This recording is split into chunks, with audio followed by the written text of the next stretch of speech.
Welcome back. New details in the streaming rights battle for Warner Brothers Discovery. The New York Post is reporting that Paramount Skydance may raise its bid by as much as 10% to beat out Netflix's $72 billion offer.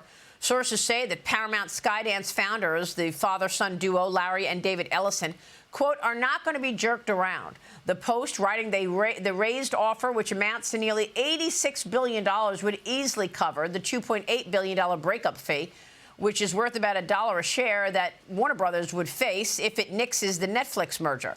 On the legal front, the Ellisons and Redbird, their partner, are arguing not only is their deal superior because they are paying cash for the entire company, but there's little overlap with Paramount Skydance from antitrust standpoints. The Ellisons reportedly planning to wait until December 22nd to raise any bid, the same day that Warner Brothers board is scheduled to formally answer its initial pitch.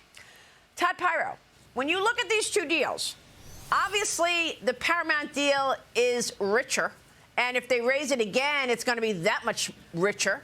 And there is serious concern about Netflix, already the dominant player in streaming, getting that much bigger. And it's not just concern in the United States, Cheryl. I mean, there are European regulation concerns that would have to take it into consideration in this deal as well. And so what you're reading online, at least from the people that seem like they're in the know, is that this was a very creative play by the head of Warner Brothers, David Zaslav, to basically extract as much money to get this escalated bid, even after the original bids were due, between Netflix and Paramount. It remains to be seen whether or not that is the case, or whether or not Warner Brothers really does want the Netflix deal for whatever reason. But at the end of the day, I wouldn't even say we're in the first inning of this game here, Maria. I think we're still at the opening pitch. Yeah. Well, we're watching this. We've been talking about it a lot on this program. Cheryl has reported as well on this, so we'll get back to it. But I want to bring in another voice, entertainment, business, and compliance lawyer, Seth Berenzweig, with us right now. Seth, thanks very much for being here. From a legal standpoint, who should win this? Well, I think there's a way for everyone to win this. I can say as an initial perspective that I do believe this deal is going to go through for Netflix because there's plenty of streaming competition out there. This will not result in a monopoly or even a duopoly. So I think that at the end of the day, this is going to win. But one of the interesting creative solutions based on the president's comments yesterday that he wants to see CNN as part of a deal, we already know in terms of how the deal is structured that there's going to be a split off of the cable news units regardless. So one of the ways to be able to get to a creative solution that might make everybody reasonably happy is to split those off, give those over to Paramount, and then let the rest of the deal go through. But ultimately, I think consumers will win too, because even though prices might moderately increase, concessions will be forced. That's inevitably what happens in the background in these kinds of deals. Well, you're making an important point here on the CNN part of this. Look, President Trump has relationships in all of this. He has a relationship with the Ellisons, obviously. They've been supporters and friends for a long time. And he also knows the CEO of Netflix, Ted Sarandos. But I'm wondering if, at the end of the day, this lands in, whether or not President Trump can actually move the needle, and whether or not it's going to be, at the end of the day, up to him to actually move this forward, and whether it will mean concessions, like getting a new buyer, perhaps a conservative buyer for CNN. How important do you think that will be to this deal? Concessions are not uncommon in these kinds of situations, and that's a way to make the regulators happy. You raise a very interesting point. If the president leans in here and then the regulators might just go on antitrust light mode, that would be a way to look at it, because I still think there's plenty of competition. But there are ways to provide for different kinds of concessions. There can be concessions relative to theaters. There can be an understanding that these creative content mechanisms won't be pulled prematurely out of theaters, so that industry can be accommodated. And there are ways for consumers to win on this as well, by the way, because there are creative, efficient bundles that will come in. That's inevitably going to be part of the conversation. So I think there could really be a win-win here. There is going to be an impetus in the industry for preemptive consolidation. There's definitely going to be pressure on that. But given where we are in the market right now, there really could be a way to have this be productive, not only for the companies and the shareholders, but for consumers as well. Well, look, this is not just about, CNN and personalities here. I mean, let's talk about really what the DOJ is going to look at. Because, yes, the other day, President Trump said that, it's imperative that CNN be sold. Here's what the president said the other day. Watch this. I will be probably involved, maybe involved in the decision. It depends. You have some good companies bidding on it.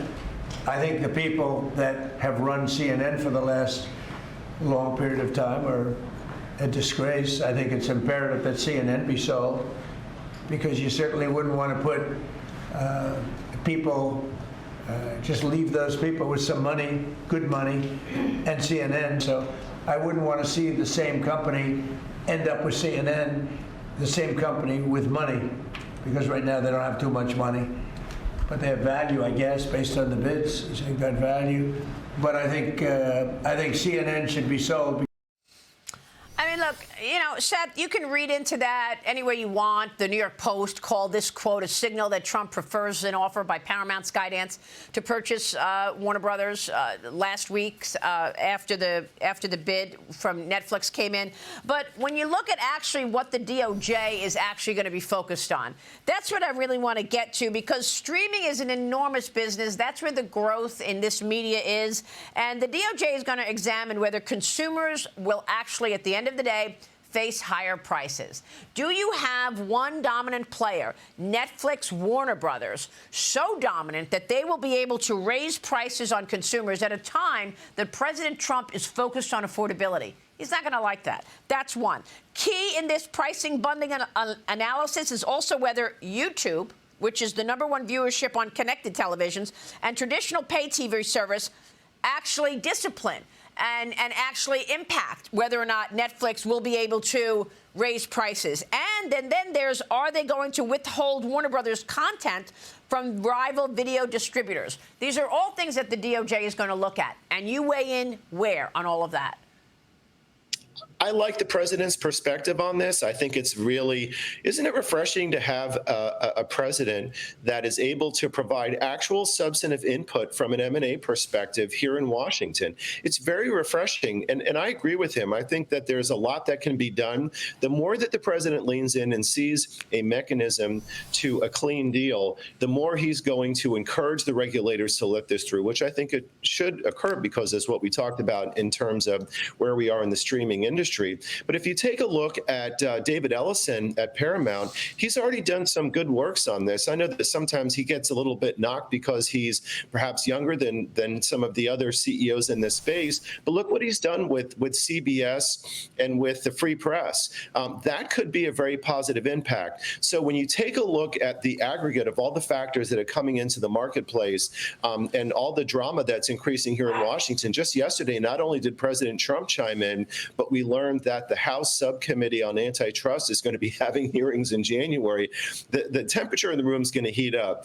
But the president's role in this will be very interesting and important. And you could see an elegant solution where the cable TV assets get spun off to Paramount and the consumers can still win. Even if prices go up slightly, when you balance it all out in this in the entire ecospace of this system, it could really be a win-win for everyone. And I like how the president is coming in and he's taking some substantive leadership on this deal. Yeah.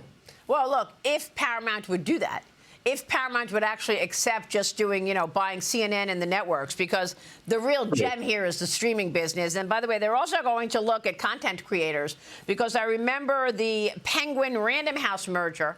The DOJ blocked that merger because it was likely to harm book authors, they said. I wonder if you can look at that here when you're looking at content creators on the digital space. Lots to swallow and look at here. Seth, we'll keep a spotlight on it. Good to talk with you. Thank you, sir. Seth Berenzweig joining us.